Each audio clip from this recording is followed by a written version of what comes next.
Hey everybody, welcome back to the Honey and Apsu channel. We are your hosts. I'm Vincent, a background designer for animation. And I'm Janet, the ex-Disney artist turned independent creator. And in this episode, someone commissioned me to draw their original character. Do not steal!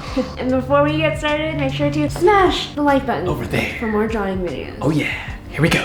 Original character, do not steal! Do not steal! Yeah, so I had a commissioner commission me their original character, and Wait, look at all those poses! yeah. Look at that! Yeah. That's so pretty. With these characters, I try to really make them look good because it's their baby. They came up with this.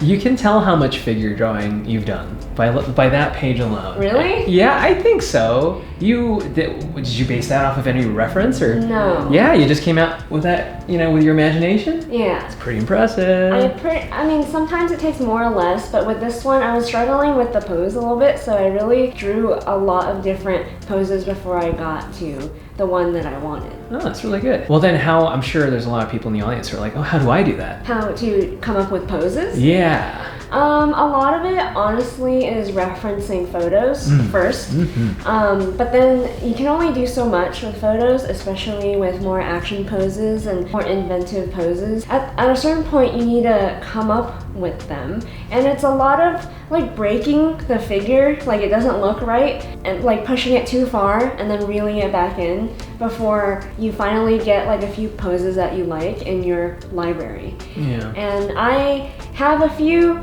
standard poses in my head, and at a certain point you have to really work to break out of that habit of your favorite poses, because then you draw over and over again. And over and over again. And you have to just keep studying, keep inventing. And pushing yourself. Yeah. Yeah. Keep figure drawing. Now, man, those hands. Come on now, man. Look at that. Interestingly enough, I didn't take reference photos for the hands this time. You were just really confident and...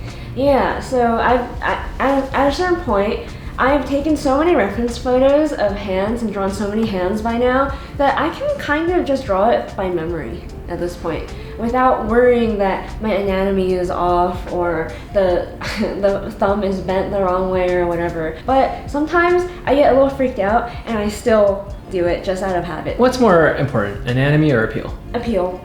Yeah. I agree. I want, anatomy is good to know, to make sure you're just drawing accurately, but at a certain point, you need to just be inventive. You need to add emotion. It needs to look fun to look at. Yeah. Wow, look at that. So far, the pencil stage looks pretty cool. Yeah, I spent a lot of time. I always spend the most time on the pencil phase. Right, because that's the most important phase. You don't want to be inking something that you're not confident in. Yeah, as someone who is not as confident inking compared to drawing or painting, I really need to do that. Whereas I've seen Jim Lee just kind of scribble on a page and leave a lot up to the inking phase to finish and figure out. Like Jim Lee's drawing phase looks like, how do you know what that is? Because I'm not even sure what that is. Sometimes he doesn't even draw in the face. He'll Right. just draw the shape of the head, and then he'll do the inking without a lay-in of the face, which no I problem. think is like, wow, that's what experience gets you, I guess. Yeah, but I'm sure that's a lot of mileage. Yeah. Simply what it is.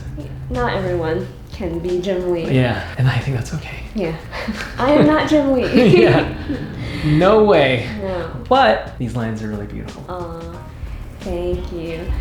So I'm really working hard to keep the line work delicate.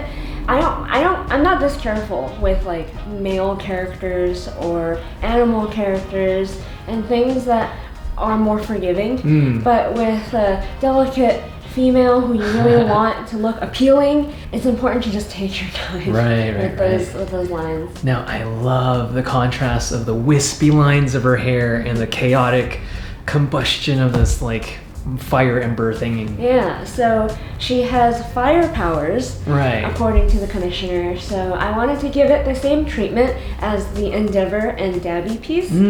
So I really used the same shape language for the flames.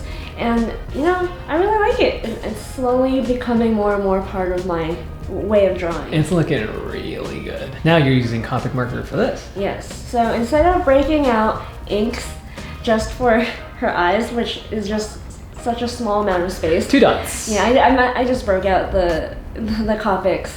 Man, the inking that you're doing for this looks so comic booky. Yeah. So the commissioner sent me a photo of her character, and it was in a very anime style. And I was thinking I'm gonna give it a little bit more realism, a little bit more comic book flair to it.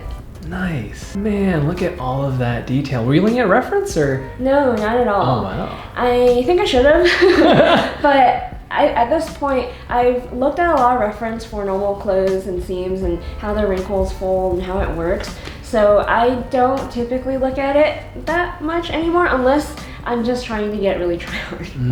But I did look at reference for her boots. That's the thing. I added a little embellishments to her costume that aren't in the original design because the original design was much simpler and in a different style. I thought I might as well like update her costume a little bit. Yeah, that's like what they do with like, you know, when they make a new Final Fantasy or remake a Final Fantasy, they take kind of like the simple design and then they plus it, give it more zippers, and more and more zippers, more zippers, more wait.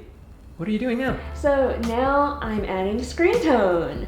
And I don't think you guys have seen me do that yet. Whoa, what's screen tone, Janet? So it's like a sticky piece of overlay paper that the manga artists use. And this is actually from the Leader manga screen tone company in Japan. And that's where our white ink is from too.